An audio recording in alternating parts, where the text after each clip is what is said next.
দুর্নীতি করে কাদের চাকরি আর কাদের চাকরি স্বচ্ছভাবে সেটাই সবথেকে গুরুত্বপূর্ণ। যোগ্য অযোগ্য পৃথক করা সম্ভব হলে সেটাই করা উচিত, নয়তো পুরো প্যানেল বাতিল করতে হবে।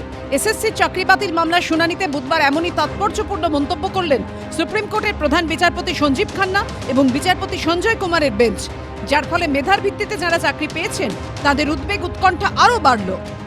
যারা মেধার বাইরে টাকা দিয়ে ঢুকেছে তাদের বাদ দাও, যাদের টাকা এসএসসি অথবা সরকারের লোকেরা নিয়েছে তাদের বাদ দাও। যদি না পারে এই অপরাধের দায় এসএসসি সরকারের প্রাতিষ্ঠানিক দুর্নীতি।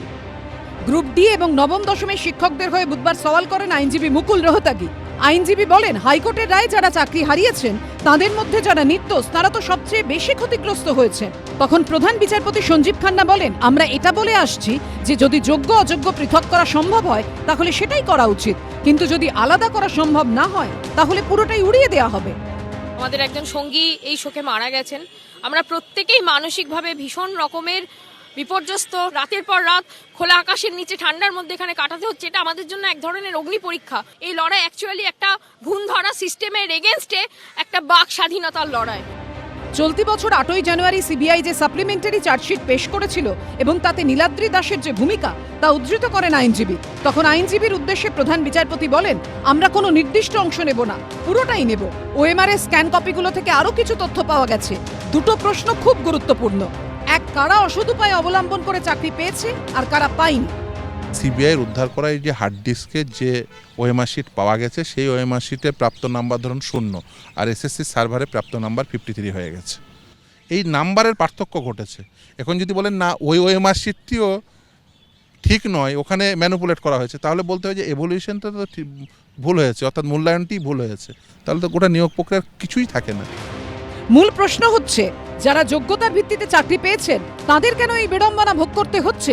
এসএসসি কেন দুধ ও জল আলাদা করতে পারছে না? রাজ্য সরকারকে ভরসা করতে না পারলে কার উপর ভরসা রাখবে সাধারণ মানুষ? যারা দুর্নীতির সাথে যুক্ত বা কোনো রকম দুর্নীতি করেছে, মদত দিয়েছে, তাদের দৃষ্টান্তমূলক শাস্তি হোক। কিন্তু যোগ্য যারা আছে, যাদের আমাদের 17 দফার মধ্যে কোনো জায়গায় নাম নেই, আমাদের কি কারণে চাকরিটা যাবে? বুধবার আদালতে গ্রুপ সির চাকরিজীবী যারা হাইকোর্টের নির্দেশে চাকরি হারিয়েছেন তাদের আইনজীবী বলেন, সংশ্লিষ্ট মামলায় কোনো গুরুতর তদন্ত হয়নি, তবুও তারা চাকরি হারিয়েছেন। আইনজীবীর আর্জি তদন্ত করে দেখা হোক গোটা বিষয়টা অস্বচ্ছ নাকি নয়। তিনি আরো বলেন, কারো কারো বেনিয়মের জন্য সবাই কেন ভুগবে? যারা অনিয়ম করেছে তাদের অবশ্যই যাওয়া উচিত, যারা পেছনের দরজা দিয়ে ঢুকেছে তাদের পেছনের দরজা দিয়েই বেরিয়ে যেতে হবে। তখন এক আইনজীবীর উদ্দেশ্যে প্রধান বিচারপতি খান্না বলেন, আপনার বক্তব্য মেনে নিচ্ছি, কে যোগ্য এবং কে যোগ্য নয় তা আলাদা করা সম্ভব। পশ্চিমবঙ্গের শিক্ষাক্ষেত্রকে ধ্বংস করা এবং এতগুলো যুবক যুবতীর জীবন থেকে 8-10 বছর কেড়ে নেওয়া এবং যাদের বেআইনিভাবে চাকরি দিয়েছেন তাদেরও আবার অনিশ্চয়তার দিকে ঠেলে দেওয়া, আত্মহননের দিকে ঠেলে দেওয়ার দিয়ে যে পশ্চিমবঙ্গে আগামী দিনে চরম অরাজক অবস্থা তৈরি হতে চলেছে, তার জন্য দায়ী হচ্ছে তৃণমূল সরকার। এটাকে যোগ্য অযোগ্য এ বিষয়ে ইতিমধ্যেই এসএসসি চেয়ারম্যান এসএসসির পক্ষ থেকে তার বিবৃতি জানিয়েছেন। 26,000 চাকরি প্রাপকের ভবিষ্যৎ কি হবে তা কি 27 জানুয়ারি জানা যাবে? ওই দিন সুপ্রিম কোর্টে শুনানি। বিজেন্দ্র সিংহ, উজ্জ্বল মুখোপাধ্যায় ও আশাবুল হোসেনের রিপোর্ট, এবিপি আনন্দ।